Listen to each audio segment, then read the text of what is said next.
So here are the Telesin batteries. They look really cool, actually. They feel quality made, and I really like the yellow color so you don't lose them easily in your couch cushions or at the bottom of your bag or in your car. It has a rounded edge right here, which I think is just a design choice. And they sent me 3 of them, so luckily I have this cool accessory from ZG Sign, one of the best GoPro battery chargers out there. So we're gonna compare this one to the GoPro Stock Battery and the Enduro. So here we go. We'll put the Telesin battery in and we're gonna hit record. That's 4K 60 frames per second. And I will fast forward through this so you don't have to wait. It's like watching paint dry.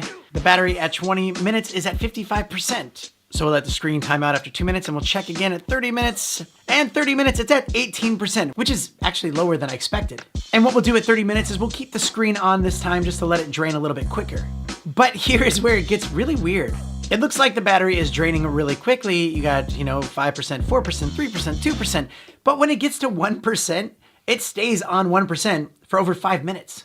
And actually the battery never runs out. It just actually overheats at about 40 minutes and 28 seconds. So I wonder if that 1% would have lasted even longer. I don't understand the mathematics on that, but this is what happened. So now let's put the GoPro stock battery in. And also, I did this test the next day so that I can make sure the GoPro was cool to the touch and make sure it's not still hot from the first test. So with the same settings, all right, we'll go 20 minutes and you can see the battery is at 58%, which is better by 3% from the Telesin battery.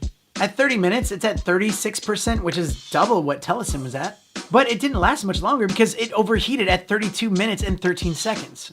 Now, I could have turned it back on and kept recording to keep it going, but I didn't want to risk ruining my GoPro and just making it overheat. And also, when you take the battery out, when it's overheated, it was like bubbling up a little bit. It almost looked like some battery juice was going to squirt out. It didn't, but it looked like it. But that's interesting that it overheated and there was still a lot of battery left. We'll put the Enduro in and 4K 60 and we'll hit record. So after 20 minutes, it's at a whopping 74% left, which is really good.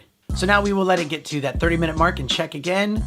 Well, it actually never got there. So 28 minutes and 6 seconds in, and it overheated. And even at that time, the Enduro was at 62% battery life. So it's kind of hard overall to know how it did. And this was indoors. The temperature was the same overall. Obviously, I had the GoPro sitting flat, so there was no real way to let air vent a little bit. But comparing between all the batteries, the Telesin battery did the best.